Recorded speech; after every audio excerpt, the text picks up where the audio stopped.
আসসালামু আলাইকুম সুপ্রিয় শিক্ষার্থী। মেডিকেল, ডেন্টাল এবং এএফএমসি বিগত 30 বছরের কোশ্চেন ব্যাংক সলভ ক্লাসে সবাইকে স্বাগতম। আমাদের আজকের ক্লাসটি হচ্ছে পদার্থবিজ্ঞান প্রথম পত্রের 7ম অধ্যায় পদার্থের গাঠনিক ধর্ম। তো এই চ্যাপ্টারের প্রথম যে সালটা 2023 সাল যদি আমরা দেখি, 2023 সালে অ্যাকচুয়ালি কোনো কোশ্চেন আসে নাই, ঠিক আছে? মেডিকেলও আসে নাই, ডেন্টালও আসে নাই। সো এটা দেখে আবার হওয়ার কোনো কারণ নাই যে এটা ইম্পর্টেন্ট চ্যাপ্টার না, কারণ 22 সালে দেখো প্রশ্ন কিন্তু আসছে। আমরা 22 সালে এফএমসির প্রশ্নটা দিয়ে ক্লাসে শুরু করে ফেলি যে তরলের পৃষ্ঠটানের প্রভাব নেই কোনটির উপর। তোমরা হচ্ছে ইসাক স্যারের বইটা যদি খুঁজো, তো তখন তোমরা দেখবা পৃষ্ঠটানের কার কার উপর প্রভাব আছে সেই পেজটা যদি তোমরা খুঁজো, তাহলে দেখবা যে অজৈব দোষকের উপস্থিতি এটা আছে, পাত্রের আয়তন, পাত্রের ভর, মানে হচ্ছে পাত্রটা শেপ কিরকম সেটার উপর ডিপেন্ড করে না, কিরকম ভিতরে মানে পাত্রের মধ্যে কিরকম পরিমাণ পদার্থ থাকতে পারে সেটার উপর ডিপেন্ড করতেছে, পাত্রের ভরের উপর, আয়তনের উপর, হ্যাঁ, তারপর দূষকের উপর, কিন্তু শেপের উপর ডিপেন্ড করতেছে না, ঠিক আছে? শেপ যেরকমই হোক কোনো সমস্যা নেই। সো আমরা এটা বলতে পারি যে তরলের পৃষ্ঠটানের প্রভাব নেই কিসের উপর? দেখো তো, তরলের পৃষ্ঠটানের প্রভাব নেই কি পাত্রের আকৃতি। আচ্ছা, নেক্সট কোয়েশ্চেন। একক ক্ষেত্রফল এবং 2 × 10⁻11 newton per metre square Young গুণাঙ্ক বিশিষ্ট ইস্পাতের তারের দৈর্ঘ্য হচ্ছে 1 মিটার। তারটাকে টেনে 1 মিলিমিটার প্রসারিত করলে কত জুল কাজ সম্পন্ন হবে? দেখো, আমাদের যে কাজের যে ফর্মুলা একটা আছে কি, একক আয়তনে কৃত কাজ, হাফ ইন্টু পীড়ন ইন্টু বিকৃতি। কথা হইতেছে তোমার এখানে কি তুমি আয়তন কি তোমার কিছু বলছে কিনা খেয়াল করে দেখো, এখানে কিন্তু বলে দিছে একক ক্ষেত্রফল বলে দিছে, ঠিক আছে?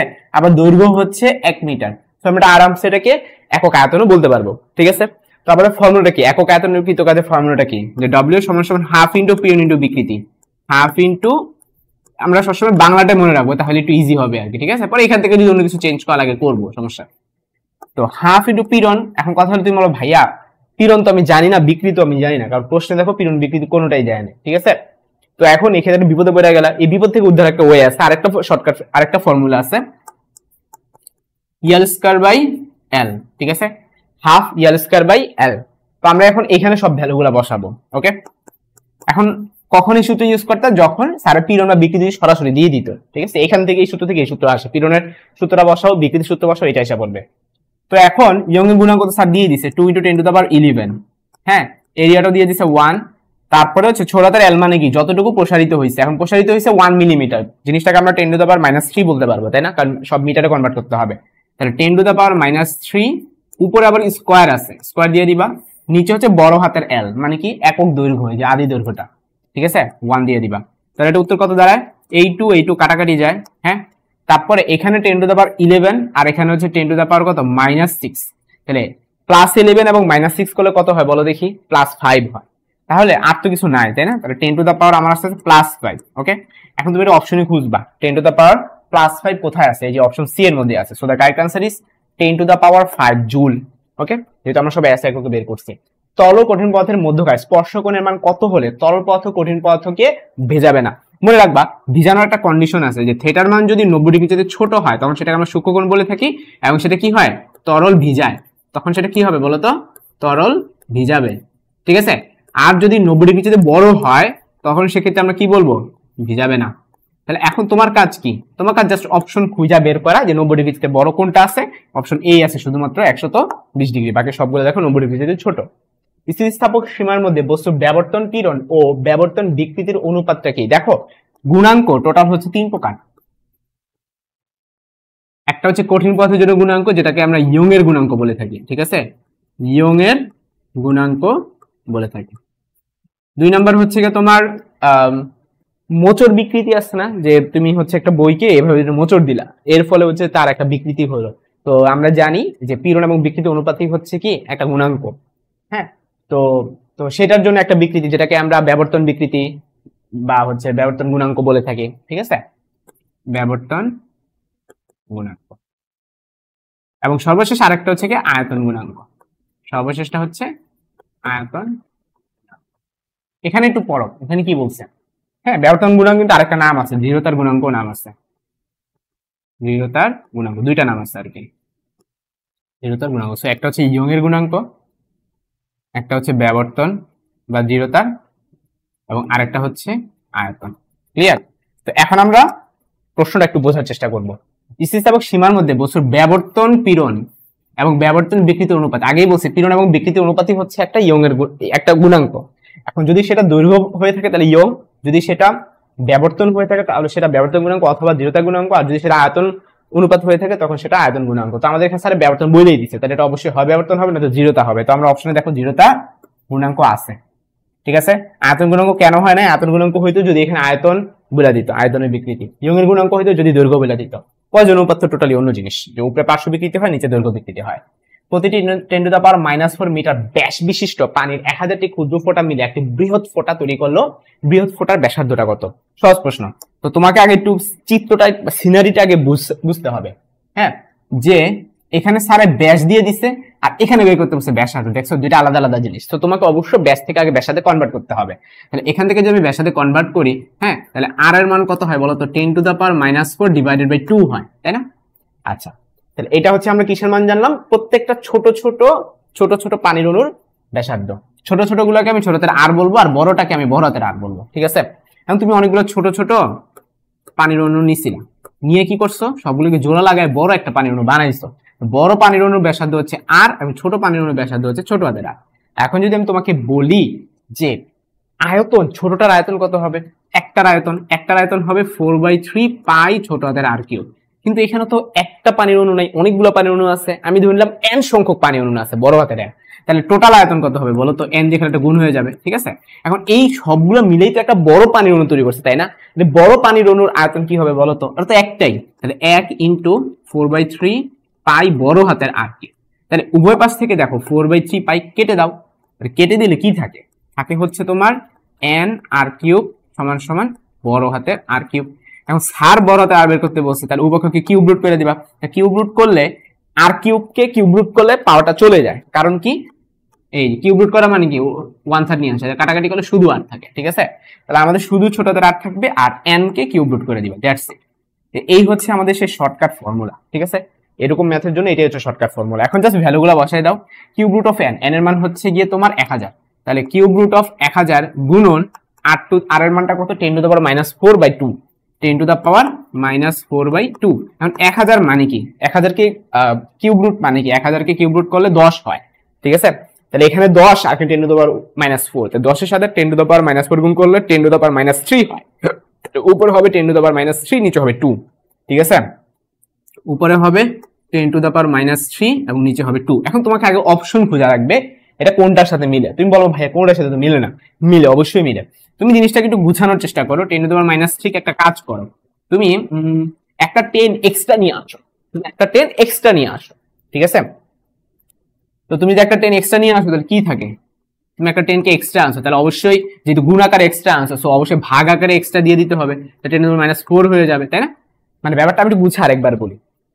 আমি এক্সট্রা 10 নিয়ে আসছি, হ্যাঁ, এখানে তো 10⁻³ তো আমি যে এক্সট্রা 10টা নিয়ে আসলাম এই 10টা তো গুণ আকারে নিয়ে আসছি, তাহলে আমাকে ভাগ আকারে একটা 10 লাগবে।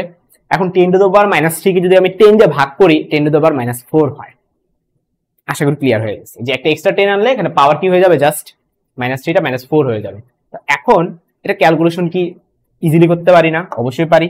10 কে তুমি 2টা ভাগ করো 5 হয়, উত্তর কত হবে? 5 × 10⁻⁻4। এটা কিন্তু অপশনে আছে, এটা খেয়াল করে দেখো, এটা অপশনে আছে। কোনটা? Option A.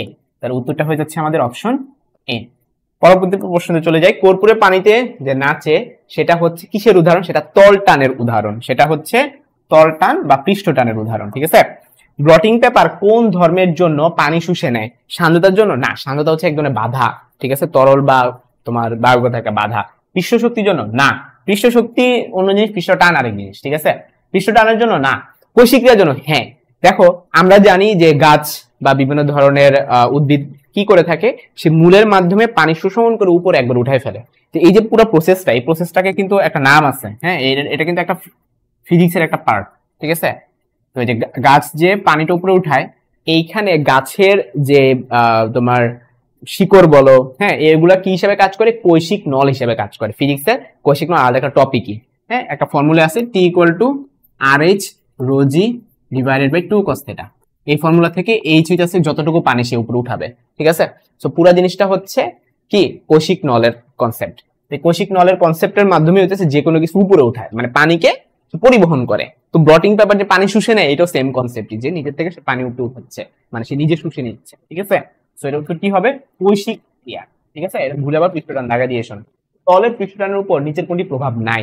ইসাক স্যারের বই খুব সুন্দর করে দেখবা কয়েকটা পয়েন্ট আকারে দিয়ে দিছি, যে তাপমাত্রা কিন্তু প্রভাব আছে, দূষিত কারণে প্রভাব আছে, হ্যাঁ, তারপর হচ্ছে দ্রবীভূত বস্তুর উপর প্রভাব আছে, কিন্তু ওইখানে দেখবা চাপের কোনো প্রভাব নাই, মানে তুমি চাপ বাড়াও বা কমাও তোমার পৃষ্ঠটান কিন্তু বাড়বেও না কমবেও না। কোয়ার্টজ কোন ধরনের পদার্থ? কোয়ার্টজ কিন্তু একটা অসম দিক বস্তু। ঠিক আছে, এটা কিন্তু পূর্ণ স্থিতিস্থাপক না, এটা হচ্ছে অসম দিক বস্তু। তারপরে কি, ন্যূনতম যে ভারে বস্তুটা ছিঁড়ে যায়, যে ভারে একটা বস্তু ছিঁড়ে যায়, ভার বলছে, ভর বলে নাই। ভর মানে হচ্ছে মানে ম্যাস, আর এটার এককটা হচ্ছে কেজি, আর ভার মানে কিন্তু হচ্ছে ওজন, এটা এক ধরনের বল, এটার এককটা হচ্ছে নিউটন। সর্বনিম্ন যত ভারে ছিঁড়ে যায় সেটাকে আমরা কি বলবো দেখো, এখানে সেটাকে আমরা অসহভার বা ভঞ্জক বলবো। তুমি বলো ভাই অসহভার, এটা তো উত্তর দাগাইতে পারতাম, এটা দাগাইতে পারতাম, কিন্তু সেক্ষেত্রে ভঞ্জক ভারটা তো বাদ হয়ে যায়। আমাদের এমসিকিউ মানে হচ্ছে অধিকতর সঠিক উত্তর দাগানো, মানে ভঞ্জক ভার এবং অসহভার একটা একটা সিনোনিম। ঠিক আছে, সো দুইটাই সঠিক উত্তর হবে। So the correct answer is option C. পরবর্তী প্রশ্ন, স্পর্শকোণ কিসের উপর নির্ভর করে? স্পর্শকোণ কিন্তু কয়েকটা জিনিস উপর নির্ভর করে, যে তোমার একটা যে কঠিন পদার্থ, স্পর্শকোণ মানে একটা কঠিন পদার্থের মধ্যে তল পদার্থ রাখবা, তারপর কঠিন এবং তলের অবশ্যই যে কন্ট্যাক্ট, সে কন্ট্যাক্টের বিষয়বস্তুগুলোর উপর নির্ভর করবে, মানে কি পদার্থ দিয়ে তৈরি, হ্যাঁ, মাধ্যম কি, প্রকৃতিটা কি, বিশুদ্ধ কেমন, কারণ বিশুদ্ধ পানি হলে একরকম, অবিশুদ্ধ পানি হলে একরকম। সো দেখা যাচ্ছে তিনটার উপরে ডিপেন্ড করতেছে। তাহলে উত্তরটা কি হবে? উপরের সবগুলোর উপরই কিন্তু ডিপেন্ড করতেছে। যদি স্পর্শকোণ 90 ডিগ্রিতে কম হয় তখন তলের পৃষ্ঠটা কি হয় দেখো, দুইটা চিত্র। ঠিক আছে, তো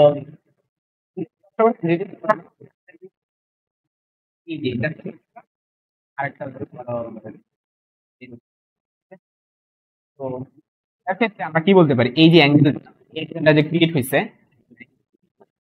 হ্যাঁ, এই যে থিটা আর এখানে যে থিটা, এটা এটা অ্যাকচুয়ালি উপরের দিকে উঠবে, এটা অ্যাকচুয়ালি উপর দিকে উঠবে, এই যে এরকম উপর দিকে উঠবে।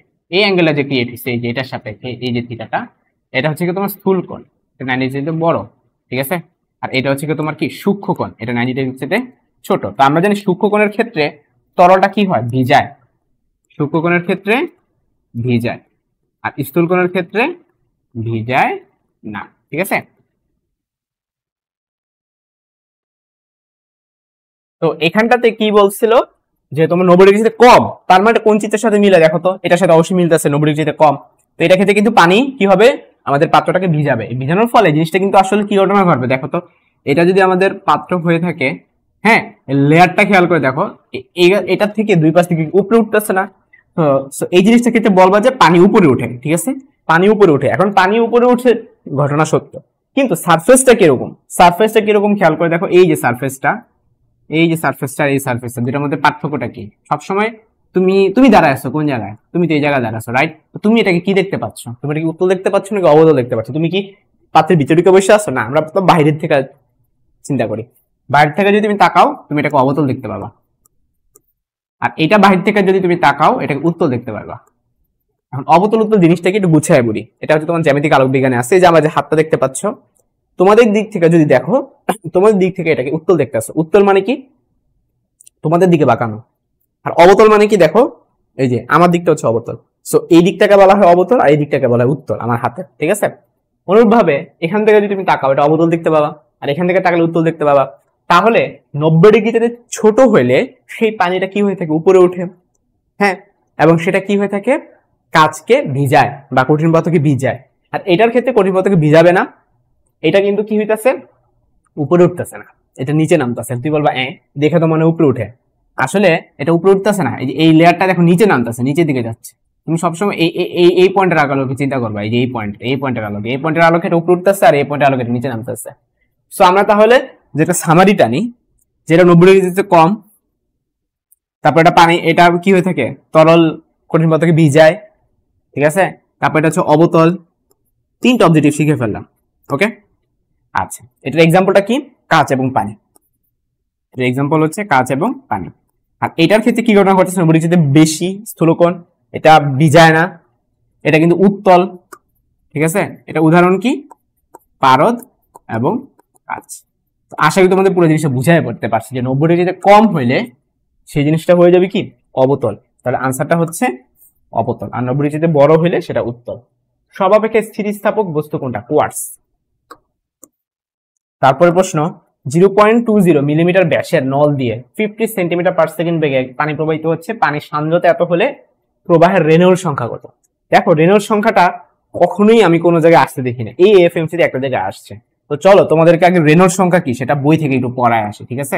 এখন আমি তোমাদেরকে পড়াবো রেনল্ড সংখ্যা, ঠিক আছে? আমি তোমাদেরকে এখন ইসাক স্যারের বই থেকেই পড়াবো। এই যে আমি বের করে ফেলছি, তোমরা হচ্ছে ইসাক স্যারের বইটা তোমরা যদি খুলে দেখো, যে সংকট বেগ ও রেনল্ডের সূত্র একটা আছে। রেনল্ডের সূত্রটা কি? যে সংকট বেগ তরলের সান্দ্রতাঙ্কের সমানুপাতিক, অর্থাৎ সংকট বেগ ভিসি প্রপোর্শনাল টু ইটা। তারপর কি? সংকট বেগ তরলের ঘনত্বের ব্যস্তানুপাতিক, অর্থাৎ ভিসি প্রপোর্শনাল টু 1/ρ। তারপরে কি? সংকট বেগ নলের ব্যাসার্ধের ব্যস্তানুপাতিক, তারপর কি ভিসি প্রপোর্শনাল টু কত? 1/r। তার মানে ইটার সাথে সমানুপাতিক আর রো এবং আর এর সাথে হচ্ছে ব্যস্তানুপাতিক, ঠিক আছে? তো আমরা এই সূত্র থেকে এটা বুঝে ফেলাম যে তোমার সংকট বেগ ইটার সাথে সমানুপাতিক, হ্যাঁ, এবং রো এবং আর এর সাথে ব্যস্তানুপাতিক। সো এবং রো এবং আর নিচে থাকবে, সেখানে সমানুপাতিক চিহ্ন দিয়ে দাও। এবং আমরা জানি দুনিয়ার যে কোনো কিছু সমানুপাতিক ওঠানোর ফরম্যাট কি? একটা কনস্ট্যান্ট আনতে হয়, এই কনস্ট্যান্টটাকে রেনল্ডের সংখ্যা বলা হয়, ঠিক আছে? আর ই বলা হয়। এর উপরে হবে ইটা, নিচে হবে রো আর। এখন আমাদের কাজ কি? স্যারে বলছে আর ই এর মানটা বের করতে, ঠিক আছে? তাহলে আমরা আর ই এর মানটা বের করে ফেলি, যে আর ই সমান সমান উপরে হচ্ছে তোমার ভিসি রো আর, নিচে হচ্ছে ইটা। তাহলে ভিসির মান সারি দিয়েছে দেখো 50 সেন্টিমিটার পার সেকেন্ড। এটাকে অবশ্যই তুমি কিসে কনভার্ট করবা? এটাকে তুমি কনভার্ট করবা হচ্ছে মিটার পার সেকেন্ডে, ঠিক আছে? তাহলে কত দাঁড়াচ্ছে? 0.5। রো, পানির রো কত? 1000। তারপর হচ্ছে আর আর এর মান হচ্ছে 0.2 মিলিমিটার, এটাকে মিটার কনভার্ট করবা, তার মানে 0.2 ইন্টু 10⁻³ এবং নিচে আছে কত দেখো তো? ইটা। ইটার মান হচ্ছে 5 ইন্টু 10⁻³ 5 ইন্টু 10⁻³, ঠিক আছে? এখন তোমার কাজ হচ্ছে এটা ক্যালকুলেশন করা, ওকে? এখন তুমি একটা খেয়াল করে দেখো, এটা আসছে যেই সালে এফএম 2016, কিন্তু ক্যালকুলেটর অ্যালাউড ছিল না। তো তোমাকে যে কাজটা করা লাগবে, এটাকে হ্যান্ড ক্যালকুলেশন করতে হবে, ঠিক আছে? হ্যান্ড ক্যালকুলেশন করাটা খুব একটা কঠিন হবে না। তো তোমার কাজ হচ্ছে আগে পাওয়ার গুলা নিয়ে কাজ করা, ওকে? তো তোমরা পাওয়ার গুলা নিয়ে আগে কাজ করবে, তাইলে কিন্তু খুব ইজিলি সলভ করে ফেলতে পারবা।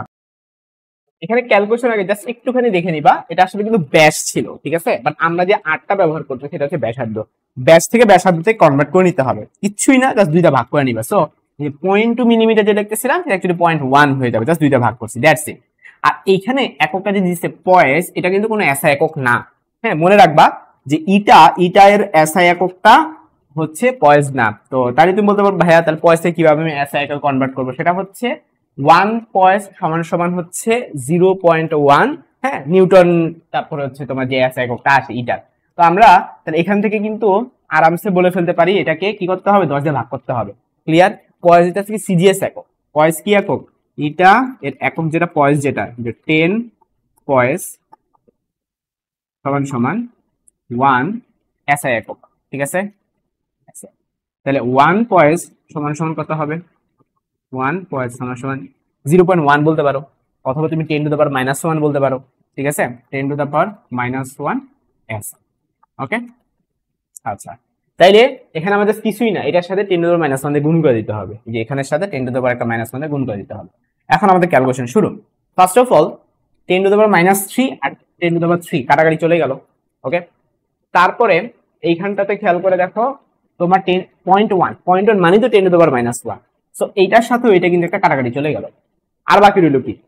0.5 ডিভাইডেড বাই 5 ইনটু 10⁻³ এখন 0.5 কে আমরা কি বলতে পারি? 5 ইনটু 10⁻⁻1, তাই না? 5 ইনটু 10⁻⁻1, তাহলে 5 আবার কেটে দাও। তাহলে এখানে 10⁻⁻1, এখানে 10⁻⁻3, -3 উল্টা গেলে 10⁻+3 হয়ে যাবে। সো -1 +3 করলে 10⁻2 হবে। তো উত্তরটা হবে 10⁻2 বা 100, okay? So the correct answer is 100।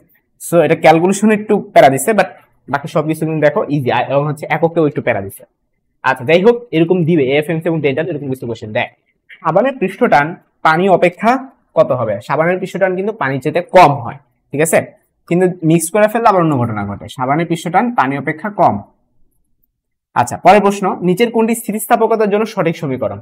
দেখো ভাইয়া, আমরা কিন্তু ওই যে পড়ছিলাম যে তোমার আমাদের যে বিকৃতি ছিল, পীড়ন ছিল, আমরা কিন্তু টোটাল 3টা ঘটনা পড়ছিলাম। যে দৈর্ঘ্যের ক্ষেত্রে ফর্মুলা কি ছিল? F equal to Y A L divided by capital L, বা আমাদের ইয়ং এর গুণাঙ্কটা ছিল F capital L divided by A into, এটা ছিল একটা ঘটনা, এটা দৈর্ঘ্যের জন্য। ঠিক আছে, এবার আমরা চলে যাব হচ্ছে আয়তনের জন্য। হ্যাঁ, আয়তনের জন্য কে দ্বারা প্রকাশ করা হয়, কে সমান সমান এফ, এটা বড়হাতের এল, এটা বড়হাতের ভি হয়ে যাবে, এ ছোটদের এলটা ছোটদের ভি হয়ে যাবে। দ্যাটস ইট, এটা আয়তনের জন্য। এবং হচ্ছে আমাদের যে ক্রিন্তন যেটা ছিল, যে একটা বইকে যদি তুমি কি করে থাকো, এভাবে চাপ দাও, তাহলে ও কি হবে, উল্লম্বের সাথে একটা অ্যাঙ্গেল ক্রিয়েট করলো না, এই অ্যাঙ্গেলটাকে আমরা থিটা বলবো। ঠিক আছে, এই অ্যাঙ্গেলটাই হচ্ছে তোমার কি ক্রিন্তন বিকৃতি বা মোচর বিকৃতি, যে তোমার একটা বই কি হয়ে গেছে, তুমি চাপ দেওয়ার ফলে এটা উল্লম্বের সাথে একটা অ্যাঙ্গেল ক্রিয়েট করছে থিটা। তো এই থিটাটা দিয়ে আমরা কি করব, আমরা হচ্ছে এখন ক্রিন্তন হচ্ছে গুণাঙ্কটা বের করে ফেলবো। তো গুণাঙ্কের বেসিক ফর্মুলা কি, গুণাঙ্কের বেসিক ফর্মুলা হচ্ছে উপরে হয় পীড়ন, নিচে হয় বিকৃতি, উপরে হয় পীড়ন, নিচে হয় বিকৃতি। তো পীড়নের ফর্মুলা কি এফ বাই এ, আর এখানে বিকৃতিটা কি হবে, শুধুমাত্র থিটাটাই তো বিকৃতি, এটাকে থিটা দিয়ে ভাগ করে দাও, তখন কি হবে এফ বাই এ থিটা। এখন তুমি খেয়াল করে দেখো, এটা অপশন সি তে আছে, এই যে ইটা সমান সমান F by A theta. So এটা কিন্তু একটা সঠিক ফর্মুলা, বাট বাকি সবগুলো দেখবো ভুল। তারপর প্রশ্ন, পয়জন অনুপাতের সঠিক সীমা কি। পয়জন অনুপাত কিন্তু -1 থেকে +1/2 পর্যন্ত হইতে পারে।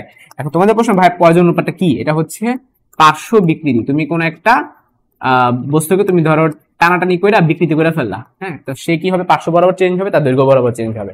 যেমন হচ্ছে যে এরকম একটা তার ছিল, তুমি এটা টান দিলা, তাহলে চিকন হয়ে যাবে না, পার্শ্ব বরাবর কমে যাবে, দৈর্ঘ্য বরাবর বেড়ে যাবে।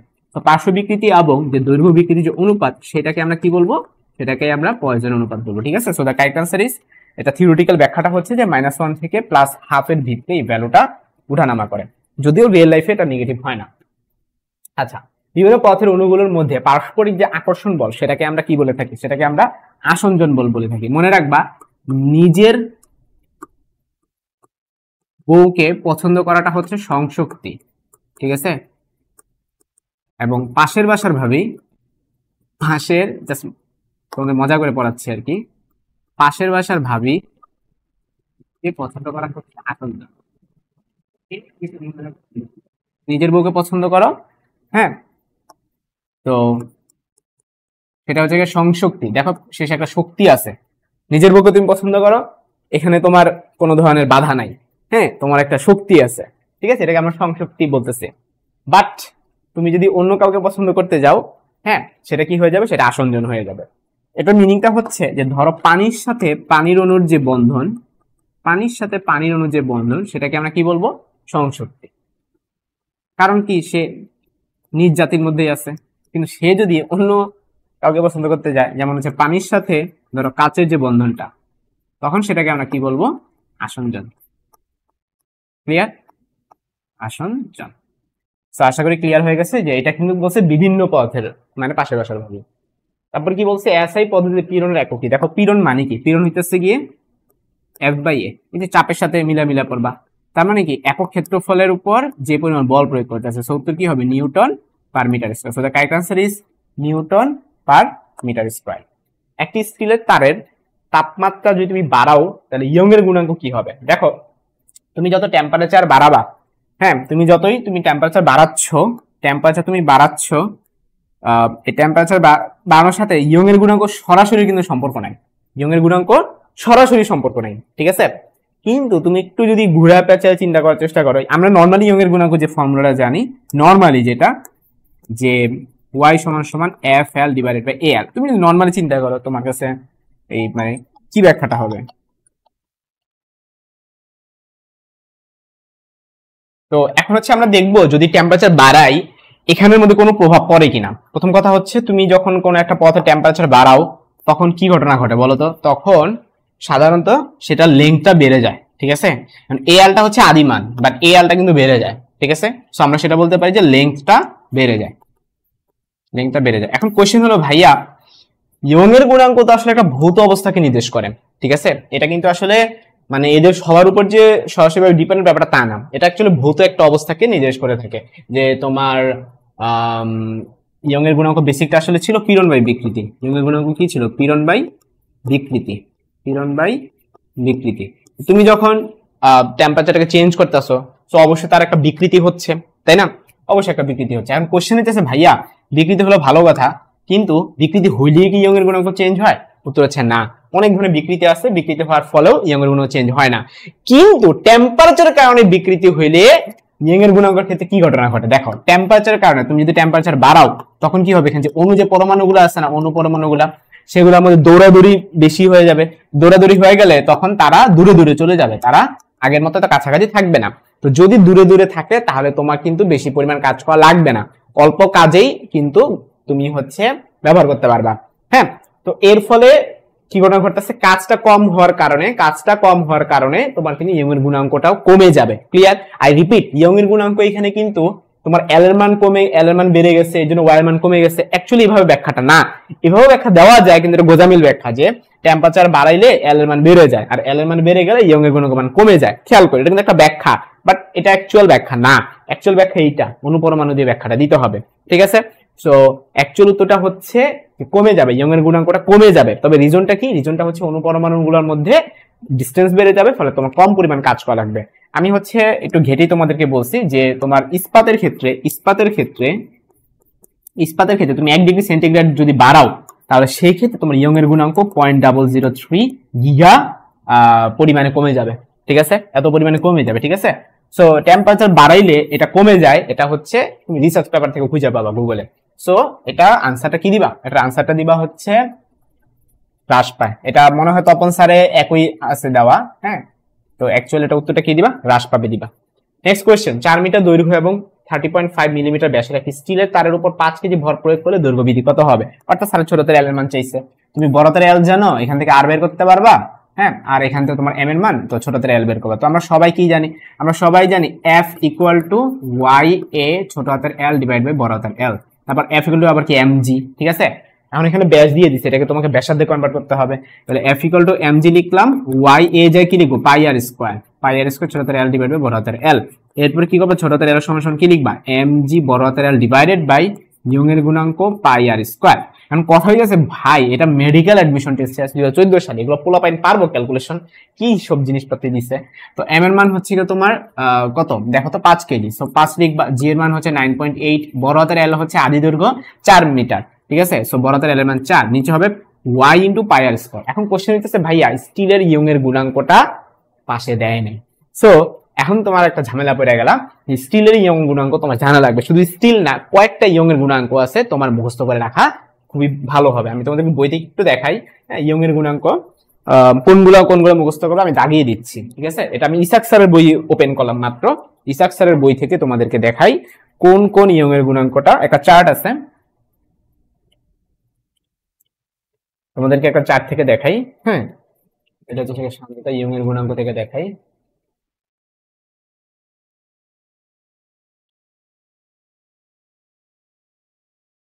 ইয়ং এর গুণাঙ্ক কোথায় কোথায় কোথায়? আচ্ছা, আমি তো বেশি আগে এসে পড়ছি মেবি। একটা চার্ট আছে, এই যে তোমাকে হচ্ছে ইয়ং এর গুণাঙ্ক মুখস্থ রাখতে হবে, আমি যেগুলো দাগায় রাখছি। হ্যাঁ, ইস্পাতের জন্য 20 × 10⁻10। হ্যাঁ, স্টিল কোথায়? স্টিল আর ইস্পাতের তোমার এগুলো তো সেম, তাই না? লোহার তামাটা তোমার লাগবে, তামা লাগবে, অ্যালুমিনিয়াম লাগবে। ঠিক আছে? তো এই দাগানোগুলো কিন্তু তোমাদের পড়ে ফেলতে হবে। ঠিক আছে? ইয়ং এর গুণাঙ্ক স্যারে সবসময় দেয় না, তো তোমার এটা কিন্তু মুখস্থ রাখা লাগবে। তো যেটা বললাম, স্টিল এবং ইস্পাতের ইয়ং এর গুণাঙ্ক কিন্তু সেম। ঠিক আছে? সো আমরা দেখছিলাম 20 × 10⁻11 লেখা। হ্যাঁ, তো কত জানি ছিল আমাদের এখানে ছিল 20 × 10⁻10 লেখা। তো 20 × 10⁻10 যে কথা, আর 2 × 10⁻11 একই কথা। ঠিক আছে? সো আমরা স্টিলের ইয়ং এর গুণাঙ্ক জানলাম 2 × 10⁻11, 2 × 10⁻11। ঠিক আছে? এটা কিন্তু সারা দেয় নাই, আমরা লিখে নিলাম y = 2 × 10⁻11।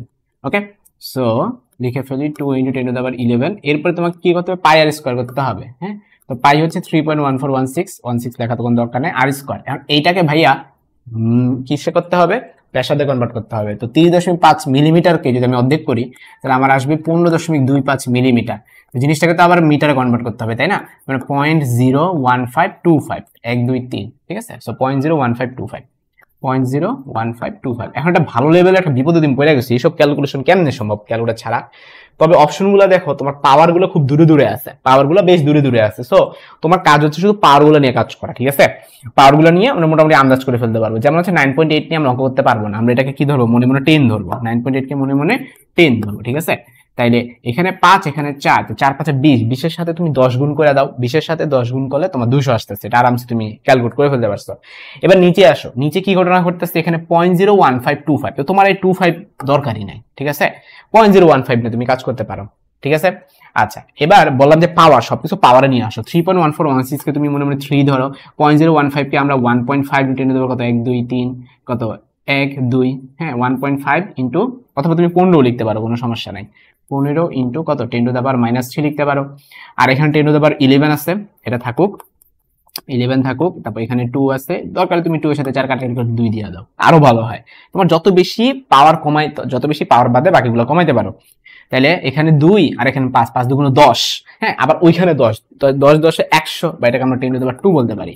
সো আমার ওভারঅল যদি 10 টু দ্য পাওয়ারের দিকে শুধু ফোকাস করি, তাহলে কত হয়, উপরে হলো +2, নিচে খেয়াল করে দেখো এখানে 11, হ্যাঁ, তারপরে মাইনাস হয়ে যাবে, আমরা জানি নিচ থেকে উপরে গেলে পাওয়ার কি হয়ে যায়, চিহ্ন চেঞ্জ হয়, -3টা +3 হয়ে যাবে। তাহলে এটা আমার আস্তে আস্তে 2 আর 3 কত 5, 5 থেকে 11 বিয়োগ করলে হয় -6। সো আমাদের উত্তরটা 10 টু দ্য পাওয়ার -6 এর আশেপাশে আসতেছে। এখন কাহিনী হলো অন্য জায়গায়, হ্যাঁ, আমরা তো 10 টু দ্য পাওয়ার -6 বুঝলাম, ঠিক আছে। এখন আরো কাহিনী আছে, 1/3 * 15 বাকি আছে না, 1/3 * 15 মানে কি 1/45।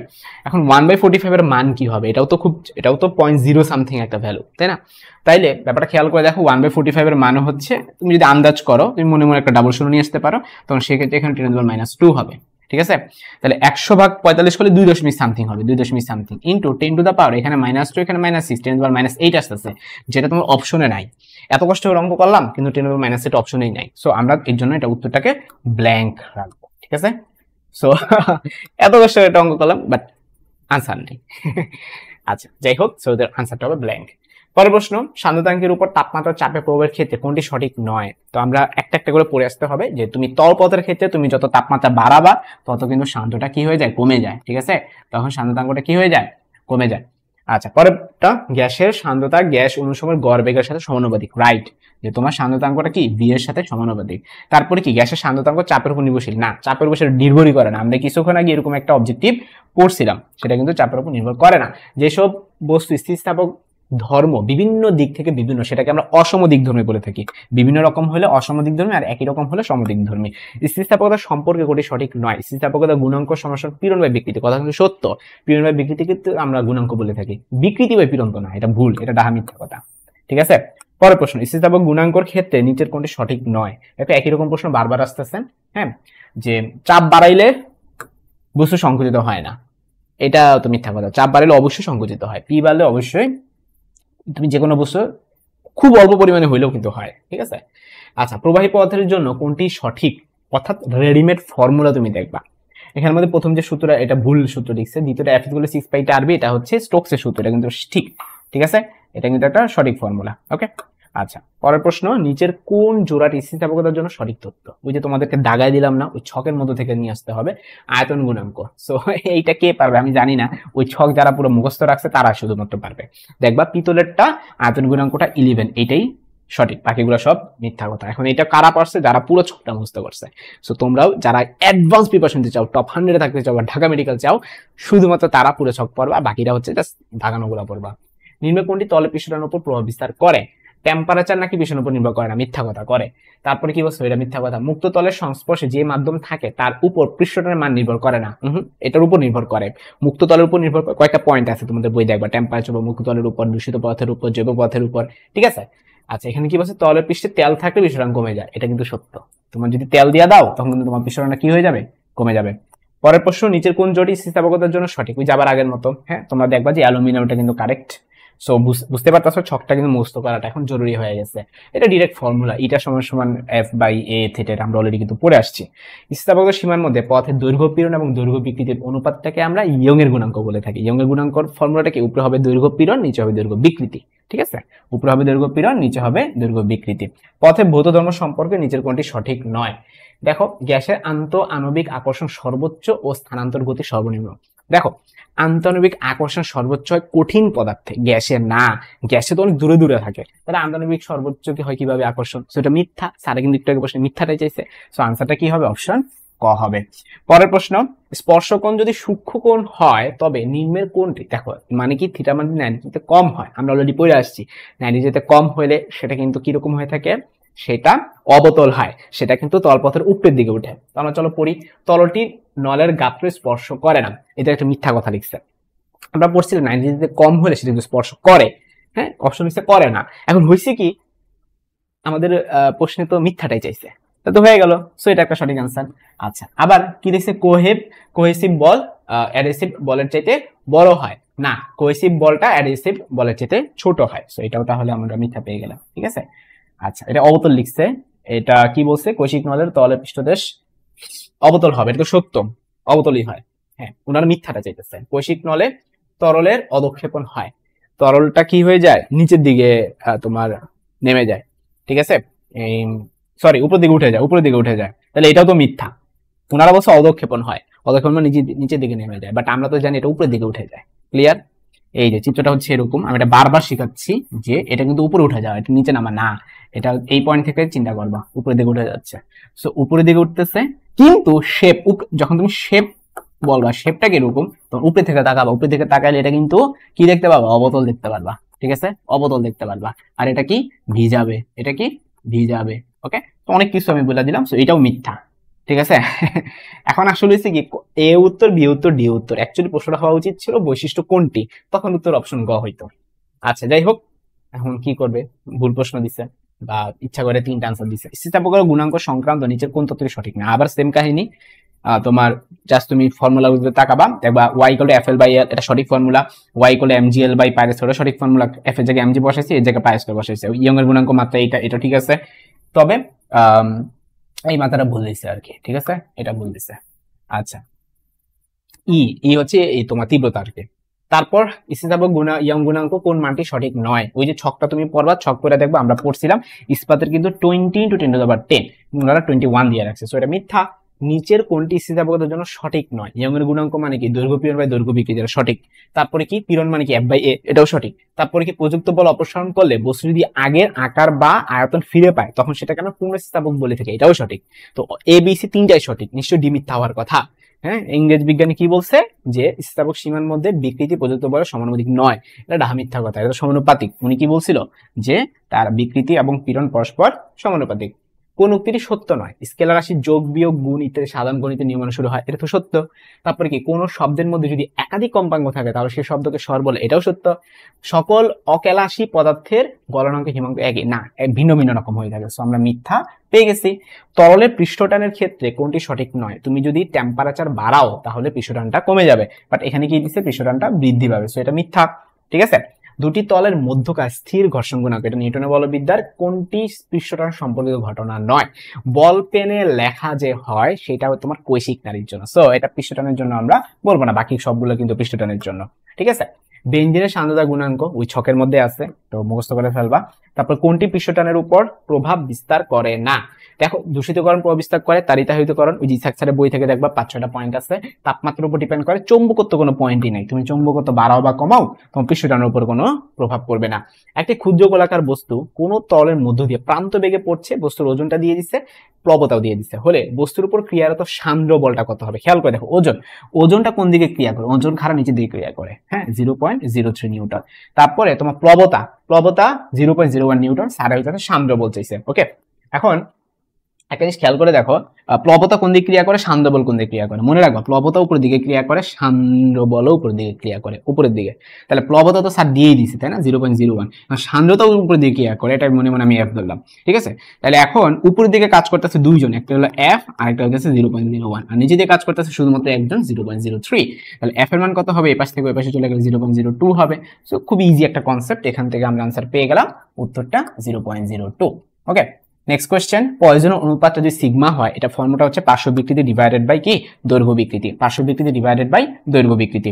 পৃষ্ঠটানের মাত্রাটা কি, দেখো আমরা সবাই জানি T = F/L, T = F/L, এখন F মানে কি ছিল mLT ইনভার্স 2, ঠিক আছে, আর L হচ্ছে L এর সাথে L কাটাকাটি গেলে উত্তর হবে MT inverse 2, so the correct answer is MT inverse 2, ঠিক আছে। এখন L নাই, তার মানে L টু দ্য পাওয়ার 0 হবে, এই যে L টু দ্য পাওয়ার 0, যেটা না থাকবে সেটাকে তুমি পাওয়ার 0 দিয়ে দিবা। যেসব বস্তু স্থিতিস্থাপক গুণ সব দিকে সমান তখন সেটাকে আমরা সমদিকধর্মী বলে থাকি, ঠিক আছে। তো আর যেটা হচ্ছে সব দিকে সমান না সেটা অসমদিকধর্মী, তো অসমদিকধর্মী ইংরেজিতে হচ্ছে অ্যানিসোট্রপিক, ঠিক আছে, অ্যানিসোট্রপিক, আর হচ্ছে সমদিকধর্মী হলে সেটাকে আইসোট্রপিক বলে। আচ্ছা, কোনটি সত্য নয় মানে মিথ্যা খুঁজে বের করতে হবে। যদি কোনো তলের ক্ষেত্রফল a হয় এবং তার উপর লম্ব ক্রিয়া যদি f হয়, তো পিরন ইজ a বাই f, মিথ্যা কথা। পিরন ইজ f বাই a, ঠিক আছে। সো ওনারা মিথ্যা কথা চাইছে, আমরা মিথ্যা কথা খুঁজে বের করে ফেলছি। দেখি আরো আছে কিনা। হ্যাঁ, কারণ পুরান সালগুলোতে একাধিক মিথ্যা কথা থাকে। সেলসিয়াস এবং র্যাঙ্কিন উভয় স্কেল মৌলিক পার্থক্য ভাগ সংখ্যা 180, মিথ্যা কথা। সেলসিয়াসের ক্ষেত্রে 100 হয়, ঠিক আছে। সো এটা আমরা উত্তর অপশন এ বি দুইটাই বলতে পারি। ওকে, আচ্ছা নেক্সট কোয়েশ্চেন। কোনটি সঠিক নয়? সাধারণ তাপমাত্রা প্রকৃত বাষ্পচাপ শিশিরাঙ্কের সম্পৃক্ত বাষ্পচাপের সমান হয়। সঠিক। পয়জন অনুপাত একটি ধ্রুব রাশি যার দৈর্ঘ্য পীড়ন এবং পার্শ্ব পীড়নের অনুপাত। মিথ্যা কথা। এটা হবে পার্শ্ব পীড়ন বাই দৈর্ঘ্য পীড়ন, অর্থাৎ পার্শ্ব পীড়নটা হবে আগে, দৈর্ঘ্য পীড়নটা হবে পরে। সো স্যার মিথ্যা চাইছে, আমরা কিন্তু মিথ্যাটাও খুঁজে বের করে ফেলছে। সমওজনের ঘনক্ষেত্র বিশিষ্ট দুটি কঠিন পদার্থের ব্লক নেওয়া হলো। একটি লোহার তৈরি, ঘনত্ব দিয়ে দিয়েছে 8, এবং অপরটি হচ্ছে অ্যালুমিনিয়াম তৈরি, ঘনত্ব দিয়েছে 2.7। তাদেরকে সম্পূর্ণভাবে পানিতে নিমজ্জিত করে ওজন নেওয়া হলো। তখন পানির মধ্যে কি হবে? দুটারই কি ওজন সমান হবে? না, দুটো তো আলাদা আলাদা ঘনত্ব। তারপর কি বলছে? ওজনে অ্যালুমিনিয়াম বস্তুটি লোহার বস্তুর চেয়ে বেশি হবে, উভয়ের ওজন হ্রাস পাবে, ওজনে লোহার বস্তুটি অ্যালুমিনিয়ামের চেয়ে বেশি হবে। দেখো, খেয়াল করে দেখো, আমরা যদি চিত্র আঁকার চেষ্টা করি, এখানে আমি কি রাখছি? পানি রাখছি। হ্যাঁ, সেখানে আমি লোহা রাখছি, লোহাটা হচ্ছে 8 গ্রাম পার সেন্টিমিটার কিউব। সো এখানে লোহা আছে, মানটা হচ্ছে 8। ওকে, তারপর আছে অ্যালুমিনিয়ামটা হচ্ছে তোমার 2.7, অ্যালুমিনিয়ামটা হচ্ছে 2.7। এখন খেয়াল করে দেখো, যার ঘনত্ব বেশি সেই তো বেশি পরিমাণ বল প্রয়োগ করবে নিচের দিকে, তাই না? তাহলে আমরা এটা বলতে পারি যে লোহার বস্তুটা, এটা আমাদের লোহার ছিল, এটা আমাদের অ্যালুমিনিয়াম ছিল, ও অবশ্য কি হবে? অ্যালুমিনিয়ামের চাইতে বেশি পরিমাণে কি ওজন হচ্ছে হবে। তাহলে কি হবে? ওজনে লোহার বস্তুটি অ্যালুমিনিয়ামের চাইতে বেশি হবে। ক্লিয়ার? তো তার মানে অপশন ডিটা সত্য, আর এখানে তো মিথ্যা লিখছে, অ্যালুমিনিয়াম নাকি লোহার চেয়ে বেশি হবে। না, যার ঘনত্ব বেশি তার ওজন বেশি, দ্যাটস ইট। কারণ সে বেশি পরিমাণে পানিকে অপসারণ করতে পারবে। ওকে, আচ্ছা, তারপরে প্রশ্ন 51 নম্বরটা, কোনটি সঠিক? সাধারণ পানি ও কাচের মধ্যকার স্পর্শকোণ 0 ডিগ্রি। না, এটা হইতেছে তোমার বিশুদ্ধ পানির জন্য হবে 0 ডিগ্রি। ওকে, পারদ এবং কাচের জন্য 150 ডিগ্রি। না, এটা 140 ডিগ্রি। সেটা মিথ্যা। ইস্পাতকে অধিক পীড়ন দেওয়া হলেও বিকৃতির মান সামান্য হয়। হ্যাঁ, এটা সত্য। তুমি যদি অনেক বেশি চাপ প্রয়োগ করে থাকো, তাহলে অল্প পরিমাণে চেঞ্জ। তো এটা সত্য। বস্তুর প্রকৃত ওজন একমাত্র বায়ুপূর্ণ স্থান অর্থাৎ প্লবতাযুক্ত স্থানই পাওয়া যায়। রাইট, এটা হচ্ছে তোমার দুইটাই সঠিক উত্তর। সো আনসার বি এবং সি দুইটাই হচ্ছে। পরবর্তী প্রশ্ন, ইস্পাত রাবার অপেক্ষা অধিক স্থিতিস্থাপক কেন? স্থিতিস্থাপক গুণাঙ্কের মানটা বেশি হইলেই তো সে অধিক স্থিতিস্থাপক হবে। কি সহজ একটা অপশন দিয়ে দিছে, মানে কোনো প্যাচই দিল না। ঠিক আছে, পরের প্রশ্ন, একটি বস্তুর ওজন বাতাসে 100 গ্রাম এবং পানিতে 80 গ্রাম হলে উহার আয়তনটা কত হবে? তো খেয়াল করে দেখো, তুমি হচ্ছে সব ঘন সেন্টিমিটার, আগে তোমাকে দেখতে হবে এগুলো এককগুলো দিছে কোন সেন্টিমিটার এককে দিছে। ঠিক আছে, সো তাইলে তুমি একটা খেয়াল করে দেখো, যদি চিত্র আঁকি, যে এটা ধরো পানিতে আছে, যে পানিতে হচ্ছে 80, বাতাসে হইতেছে 100। ঠিক আছে, আচ্ছা, তো আমরা সবাই একটা ফর্মুলা জানি, rho is M is equal to rho V, rho is equal to M by V. ঠিক আছে, rho is equal to M by V. তাহলে আমরা এটা বলতে পারি যে বি সমান সমান M divided by rho. Okay, আচ্ছা, তো এখন এম এর মান, তো আমরা একটু যদি ভালো মতো দেখি, যে সে বাতাসে আছে কিন্তু 100 গ্রাম আর পানিতে আছে কতটুকু? 80 গ্রাম। তার মানে কাহিনীটা কি? বস্তু দুই জায়গায় দুই রকম ওজন, তার মানে সে পানিতে কি 20 গ্রাম হারাইতেছে, তাই না? সে তো কিছু পরিমাণে হারাচ্ছে। ওকে, আমাদের সেই হারানো ওজনটাই নির্ণয় করতে হবে। তো তোমাকে হচ্ছে ওই হারানো ওজন থেকেই বের করতে হবে। হ্যাঁ, কোনো কিছুর ঘনত্ব আমরা কিভাবে বের করব, মানে ফার্স্ট অফ অল আগে ভি বের করতে হবে। ভি বের করতে গেলে তোমার এমও লাগবে, রো লাগবে। তো কোন একটা বস্তুর এম ভর বলতে আমরা কি বুঝি? বায়ুতে যে ভর সেটাই তো তার অরিজিনাল ভর, তাই না? আমার এখন বায়ুতে যে ভরটা সেটা অরিজিনাল ভর, পানিতে চলে গেলে যেইটা হবে সেটা তো অরিজিনাল না। তুমি বলবো ভাইয়া ভর আবার কেন চেঞ্জ হয়? ভর তো চেঞ্জ হবে না, বাট ওই যে রো আর ভির চেঞ্জ হয়ে যাবে, তো ওইটার জন্য আর কি অনুপাতের কথা বললাম। যাই হোক, তো আমি ফার্স্ট অফ অল যে কাজটা করব, আমার অরিজিনাল ভর এম যেটা, সেটা হচ্ছে অবশ্যই কি হবে? এই তোমার বাতাসে যেটা, ঠিক আছে, বাতাসে যেটা সেটা। ঠিক আছে, তো এখানে যে ওজন লিখছি 100 গ্রাম, এখন তুমি একটা ভর গায়ে যাবে, ভাই ওজনের একক কেমনে গ্রাম হয়? এখানে আমি বারবার ভর বলতেছি, এগুলো হচ্ছে কি ওজনের ইকুইভ্যালেন্ট। ওজনের কি ইকুইভ্যালেন্ট মানে ঘটনাটা একটু গুছায় যদি তোমাদেরকে বলি, যে এখানে আমার যে এমটা, এই এমটা কত? 100 গ্রাম না? হ্যাঁ, আমি এখানে 100 গ্রাম লিখবো, 100 গ্রাম লিখবো। এখানে রো কত লিখবো? এই রোটা আমি জানি না। এই রোটা বের করতে গেলে আমাকে একটা টেকনিক ফলো করতে হবে, যে ইকুইভ্যালেন্ট দিয়ে চিন্তা করতে হবে। যে উপরে হবে কি আমার বাতাসে ওজন, উপরে হবে কি বাতাসে ওজন, নিচে হবে হারানো ওজন। ঠিক আছে, নিচে হবে হারানো ওজন। তো বাতাসে ওজনটা কত দিয়ে দিচ্ছি দেখো, 100। আর হারানো ওজনটা কত? আগে ছিল 100, এখন হয়ে গেছে 80। আমি আবারও বলি, এখানে গ্রাম বলতেছে, বাট অ্যাকচুয়ালি এটা ওজনকে বোঝাচ্ছে। ঠিক আছে, এই জন্য আমি ইকুইভ্যালেন্ট শব্দটা আনলাম। যাই হোক, তাহলে ওইখানে যে এমটা ওটাকে আমরা 100 গ্রাম লিখবো, বাট এইখানে যেটা এখানে খেয়াল করে দেখো 100 লিখলাম, আর হারানো ওজন কত, 100 থেকে 80 বিয়োগ করলে 20 হয়। তাহলে আমার রো এর মানটা আসতে 5, রো এর মান 5, এটা এখানে বসায় দাও। তাহলে 100 তে ভাগ 5 করলে আমাদের উত্তর কত আসতেছে, 20 আসতেছে। তাহলে উত্তরটা হবে 20। দেখো 30, 25, তারপরে কত, এগুলো সব সিজেস একক, তো এই যে আনসারও সিজেস একক হয়েছে, উত্তর 20 হয়েছে। ঠিক আছে, এগুলো আসলে এখন আর নাই তোমাদের নতুন সিলেবাসে, এগুলো আসলে 9, 10 এ ছিল এবং পুরাতন সিলেবাস তোমাদের আছে। একটি বছর বাতাস এবং পানিতে ওজন যথাক্রমে ম্যাথ হতো, ঘনত্ব কত মাত্র শিখাইলাম।